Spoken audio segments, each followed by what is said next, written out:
तो 31 मार्च वो तारीख है जिसे पूरे देश को नक्सलवाद से मुक्त करने की डेडलाइन के तौर पर मुकर्रर किया गया। अपने सबसे मजबूत गढ़ बस्तर में भी नक्सलवाद अपनी सांसें गिन रहा है। अब जबकि डेडलाइन के 4 दिन ही बाकी हैं, ऐसे में बंसल न्यूज आपके लिए लेकर आया है खास सीरीज नक्सल फाइल्स। इस विशेष सीरीज में हम आपको दिखाएंगे बस्तर में नक्सलवाद की पूरी कहानी।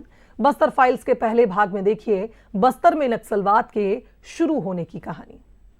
4.5 दशक पहले माओवादियों के बस्तर आने की कोई एक वजह नहीं थी, लेकिन जब नक्सलियों के बड़े नेताओं, उनके कर्णधारों ने बस्तर आकर देखा तो उन्हें स्थितियां काफ़ी मुफीद लगीं। घना जंगल, पृथक दंडकारण्य राज्य के लिए आइडियल जगह थी और भोले भाले आदिवासियों को बहकाना नक्सलियों के लिए कोई बहुत बड़ा टारगेट नहीं था। और यही वजह थी कि नक्सलियों ने अपना पूरा साम्राज्य यहाँ स्थापित किया। 1980 का दशक, जगह बस्तर और 13 लोग। आंध्र प्रदेश की बॉर्डर पार कर 13 लोग बस्तर के घने जंगलों में प्रवेश करते हैं। ये वही 13 लोग थे जिन्हें कुछ लोग कॉमरेड कहते थे, लेकिन सिस्टम की नजर में ये नक्सली थे। यही वो पहले 13 लोग थे जो आने वाले दिनों में बस्तर में हिंसा की एक नई दास्तान लिखने वाले थे।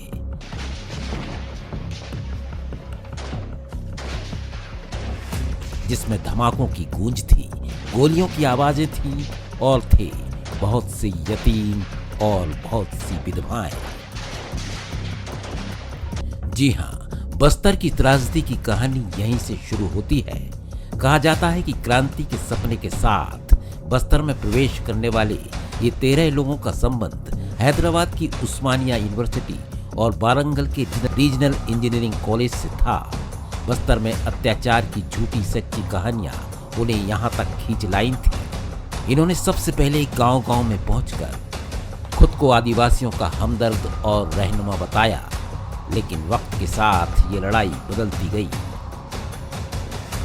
आज़ाद भारत में काफ़ी लंबा समय बीत जाने के बावजूद आदिवासियों को ऐसा लगने लगा था कि उनकी पूछ परख सरकार में वैसी नहीं है जैसी होनी चाहिए थी। इसी बीच आंध्र प्रदेश से बस्तर पहुंचे नक्सलियों ने आदिवासियों की पैरोकारी इस लिहाज से शुरू की कि प्रशासन के पहले पायदान पर खड़े वन कर्मचारियों और पटवारियों को सामूहिक रूप से जन अदालत लगाकर वे सजा देने लगे। आदिवासी चूंकि उनसे प्रताड़ित थे, इसीलिए बहुत आसानी से नक्सलियों के साथ हो लिए और यहीं से शुरू हुआ नक्सलवाद में बस्तर का 4.5 दशक लंबा इतिहास। संभवतः ये एक बड़ी वजह थी कि नक्सलियों को बस्तर में अपनी पैठ कायम करने में बहुत ज़्यादा मेहनत नहीं करनी पड़ी। शोषण के खिलाफ शुरू हुई ये लड़ाई जल्दी ही खुद शोषक बन गई। नक्सली इतिहास की परतें खोलें तो सामने आता है पैरोकारी से ज्यादा यहाँ शोषण हुआ। जिनके हक की बात हुई वही सबसे ज्यादा हिंसा और डर के साए में जीते रहे। नक्सलियों ने बस्तर में अपनी समानांतर सत्ता खड़ी की, जहां उनका कानून चलता था। वो है उनका जो आइडियोलॉजी लेके जो आए थे वो, और जो लोगों को आकर्षित करने के लिए जिस तरह से वो माइंड उसको वो करने का काम करते थे, मतलब एक तरह से कहा जाए माइंड वॉश का जो काम करते थे, इसमें नक्सली माहिर थे। और कहीं ना कहीं ये बहुत बड़ा कारण रहा कि नक्सली आसानी से अपनी पैंट जमाने में यहाँ पे सफल हुए। युवाओं को जबरन भर्ती किया गया, विरोध करने वालों को जन अदालत में सजा दी गई और आम आदमी की आवाज दबती चली गई। विकास भी इस हिंसा की भेंट चढ़ गया। सड़क, स्कूल, अस्पताल जैसे बुनियादी ढांचे या तो बन नहीं पाए या फिर नक्सली हमलों में तबाह होते रहे। नतीजा, आदिवासी वहीं खड़ा रह गया जहां से ये लड़ाई शुरू हुई थी। अब हालात बदल रहे हैं, नक्सलियों का प्रभाव खत्म हो चुका है। बड़ी संख्या में नक्सली आत्मसमर्पण कर मुख्य धारा में लौट रहे हैं और बस्तर नक्सल मुक्त होने की दिशा में तेजी से बढ़ रहा है।